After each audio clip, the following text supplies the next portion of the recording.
Welcome back. Chapter 5. Something in the room felt off, like the air itself was too thick to breathe. In all her years of knowing Naomi, it had never been like this. Pip gave Naomi a reassuring smile and made a passing joke about the amount of dog hair attached to her own leggings. Naomi smiled weakly, twisted the ends of her tawny hair.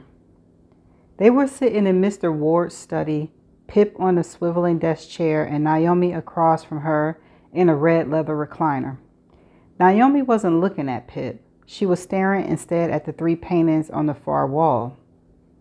Why, Naomi, you know something? Three giant rainbow-colored canvases of the family, her parents walking into the autumn woods, her dad Elliot drinking from a steaming mug, and a young Naomi and Kara on a swing. Their mom had painted them when she was dying, her final mark upon the world. Pip knew how important those paintings were to the Wards, how the family looked to them in their happiest and saddest times. Although she remembered there used to be a couple more displayed in here too. Maybe Mr. Ward was keeping them in storage to give the girls when they grew up and moved out. Pip knew Naomi had been going to therapy since her mom died 7 years ago, and that she had managed to wade through her anxiety, neck just above the water, to graduate from college.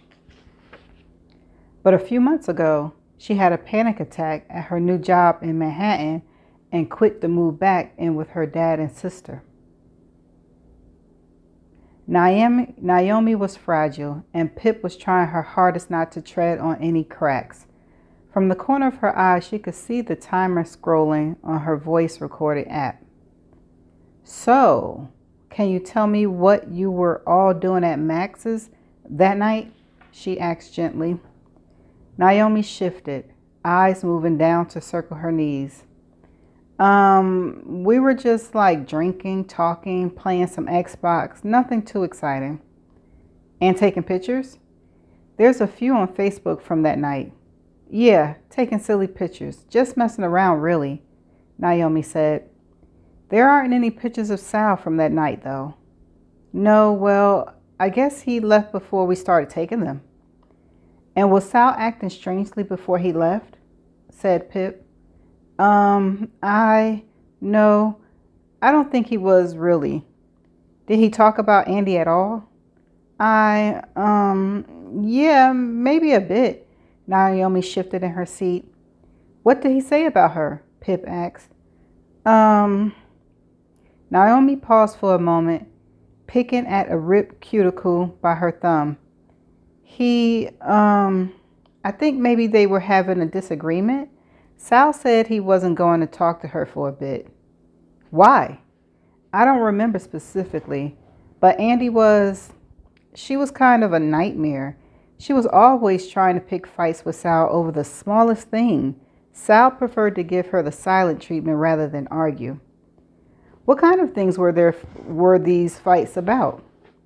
Like the stupidest thing, like him not texting her back quick enough, things like that. I never said it to him, but I always thought Andy was bad news. If I had said something, I don't know, maybe everything would have turned out differently. Looking at Naomi's downcast face, at the trembling of her upper lip, Pip knew she needed to bring them out of this particular rabbit hole before Naomi closed up entirely. Had Sal said at any point in the evening that he would be leaving early? No, he didn't. And what time did he leave Max? Did he leave Max's? We're pretty sure it was close to 10:30. Did he say anything before he left? Naomi closed her eyes for a moment. The lids pressed so tightly that Pip could see them vibrating, even from across the room. Yeah, she said. He just said that he wasn't really feeling it and was going to walk home and call it an early night. And what time did you leave Max's? I didn't. Me and Millie stayed over in the spare room. Dad came and got me in the morning. What time did you go up to bed? I think it was a bit before 12:30, not sure really. There was a sudden knock on the study door and Kara poked her head in, squeaking when her top knot got caught in the frame.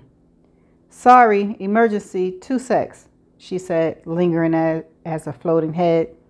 Nah, where the hell did those Butterfingers go? I don't know. I literally saw Dad with a full pack yesterday. I don't know. Ask him. He's not back yet. Kara, Pip said, raising her eyebrows.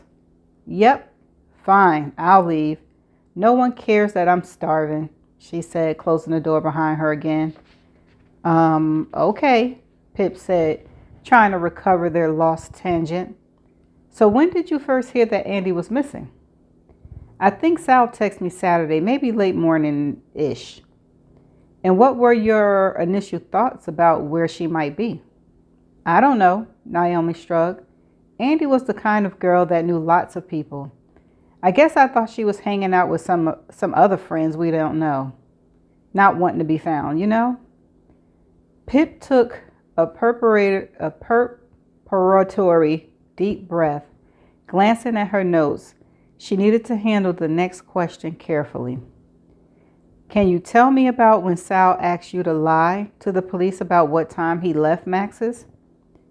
Naomi tried to speak, but she couldn't seem to find the words. A strange underwater silence mushroomed in the small space. Naomi said finally, her voice breaking a little. We went over on Saturday evening to see how he was doing, and we were talking about what happened, and Sal said he was nervous because the police had already been asking him questions. And because he was her boyfriend, he thought he was going to be a target. So he just said, did we mind saying he left Max's a little later than he did, like 12:15-ish, so the police would stop looking at him and actually concentrate on finding Andy? It didn't seem wrong to me at the time. I just thought he was trying to be sensible and help get Andy back quicker. And did he tell you where he was between 10:30 and 12:50? I can't remember. No, maybe he didn't. Didn't you ask? Didn't you want to know? I can't really remember, Pip. Sorry, she sniffed. That's okay. Pip realized she leaned forward with her last question. She shuffled her notes and sat back again. So, the police called you on the Sunday, didn't they? And you told them that Sal left Max's at 12:15. Yeah. So why did you four change your mind and decide to tell the police on Tuesday about Sal's fake alibi? I think it's because we had some time to think about it, and we knew we could get in trouble for lying. None of us thought Sal was involved in what happened to Andy, so we didn't see the problem in telling the police the truth. Had you discussed with the other three that that's what you were going to do? Yeah, we called each other the night before, that Monday night, and agreed. But you didn't tell Sal that you were going to talk to the police? She said, her hands racing through her hair again. No, we didn't want him to be upset with us. Okay, last question. Pip watched as Naomi's face ironed out with evident relief. Did you think Sal killed Andy that night? Not the Sal I knew, she said. He was the best, the nicest person, always friendly and making people laugh. And he was so nice to Andy too, even though she maybe didn't deserve it. So I don't know what happened or if he did it, but I don't want to believe he did. Okay, done. Pip smiled, pressing the stop button on her phone. Thanks so much for doing this, Naomi. I know it's not easy. That's okay. She nodded and stood up from the chair, the leather squeaking against her legs. Wait, one more thing, Pip said. Are Max, Jake, and Millie around to be interviewed? Oh, Millie's off the grid, traveling around Europe, and Jake's in Detroit now, living with his girlfriend. They just had a baby. Max is still here in Fairview. He just finished his master's and is back home applying for jobs like me. I see him from time to time.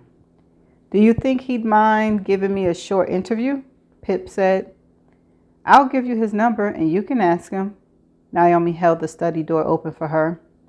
In the kitchen, they found Kara trying to fit 2 pieces of toast into her mouth simultaneously and a just returned Mr. Ward in an eyesore of a yellow shirt, wiping down the kitchen surfaces. He turned when he heard them come in, the ceiling lights picking up whiffs of gray in his brown hair and flashing across his thick-rimmed glasses. You done, girls? He smiled kindly. Excellent timing. I just made some coffee. Pippa Fitz Amobi, August 10, 2019.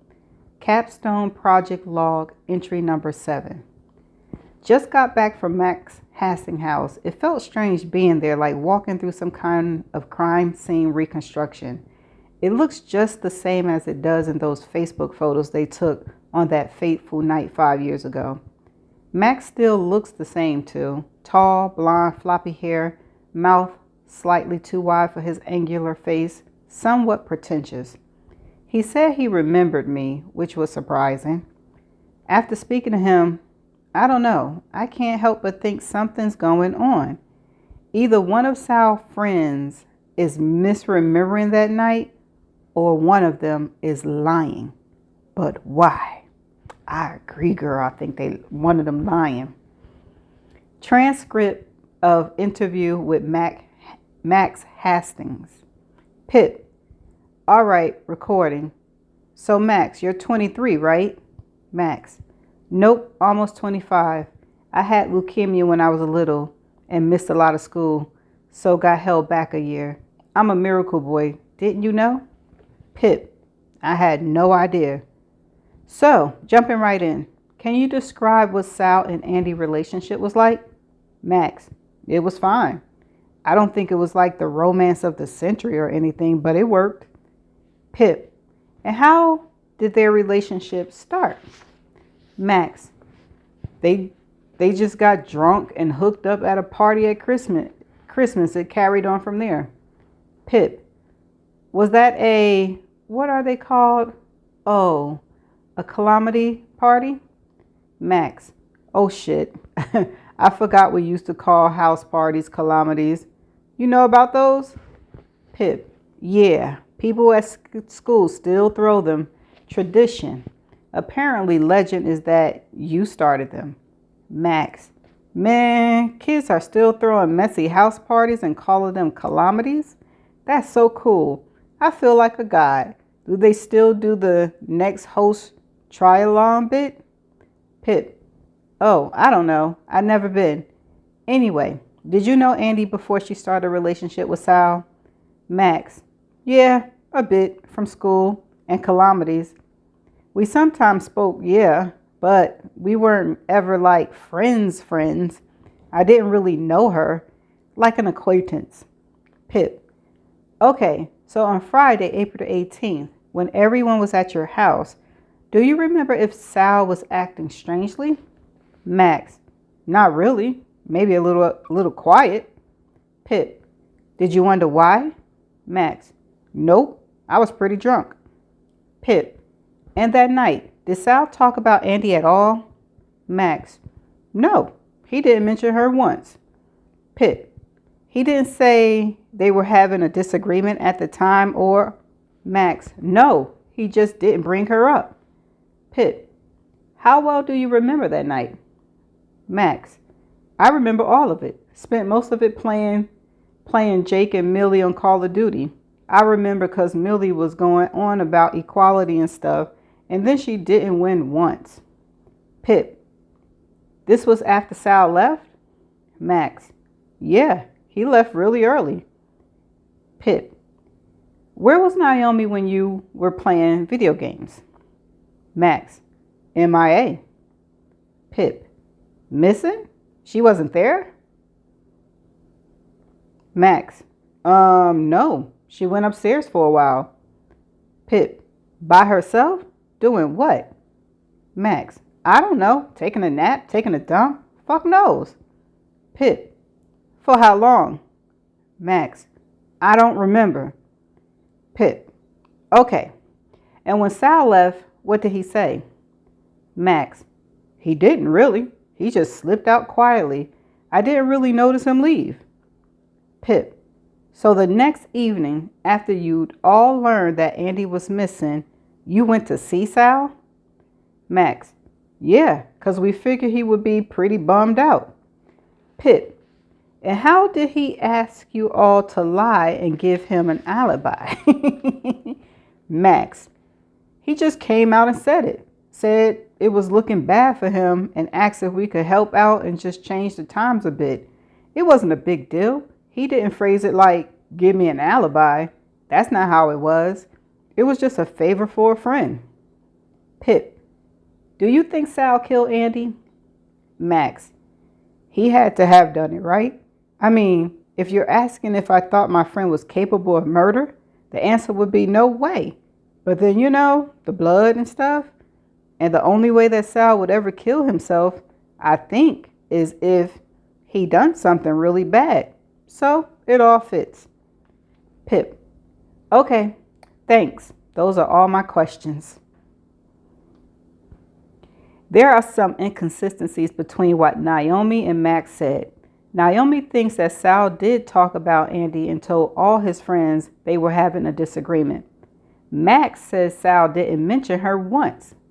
Naomi says Sal told everyone he was heading home early because he wasn't feeling it. Max says he slipped out quietly. Of course, I'm asking them to remember a night over 5 years ago. Certainly lapse in memories are to be expected. But then there's this thing Max said, that Naomi was MIA. Though he said he didn't remember how long Naomi was gone, he had just before indicated that he spent most of the night with Millie and Jake. Let's just say I can infer that she was upstairs for at least an hour. But why? Why would she be upstairs alone at Max's instead of with her friends? Did Max just accidentally let slip that Naomi left the house for a period of time that night? I can't believe I'm actually going to type this, but maybe Naomi has something to do with Andy. I've known her 11 years. I've spent almost my whole life looking up to her as a big sister. Naomi's kind, the sort of person who'd give you an encouraging smile when you're Miss Story and everyone else has stopped listening. She's mild-tempered, she's delicate, calm. But could she be unstable? Is it in her to be violent? There's also what Ravi said, that he thought Naomi was in love with his brother. It's pretty clear from her answers, too, that she didn't particularly like Andy. And her interview? It was just so awkward, so tense. I know I was asking her to relive some bad memories, but the same goes for Max, and his interview was a breeze. Then again, was Max's interview too easy? I don't know what to think, but I can't help picturing a scene. Naomi kills Andy in a jealous rage. Sal stumbles across the scene, confused and distraught. One of his best friends killed his girlfriend, but he still cares about Naomi, so he helps her dispose of Andy's body and then agreed to never speak of it. But he can't hide from the terrible guilt of what he helped conceal. The only escape he can think of is death. Or maybe I'm making something out of nothing. Either way, I think she has to go on the list. Persons of interest: Jason Bell and Naomi Ward. Okay, that's the end of chapter 5. Same suspects that I have. And let me tell you, Pip, she be asking the questions, don't she? She be asking the questions because everything she asks, I want to know. Like, they stories don't match. My main thing is, if they all were together at Max's house, right? Why would Sal ask them to change the time? Could it be that and then they decide to be honest? Could it be that they're trying to throw the trail off of them and put it all on Sal? And it still doesn't explain why Sal chose to do what he did, unless he didn't do what he did and one of these people did it to him to make it seem like he did what he did. But Pip, I'm liking the way she's thinking. She is asking some really good questions, and she better be careful, because if one of them three friends, that friend group did something, she's interviewing all of them except for the two that's not in town anymore. But why did the one go away? Anyhow, we gonna find out. So I'm gonna see y'all in the next chapter. Bye for now.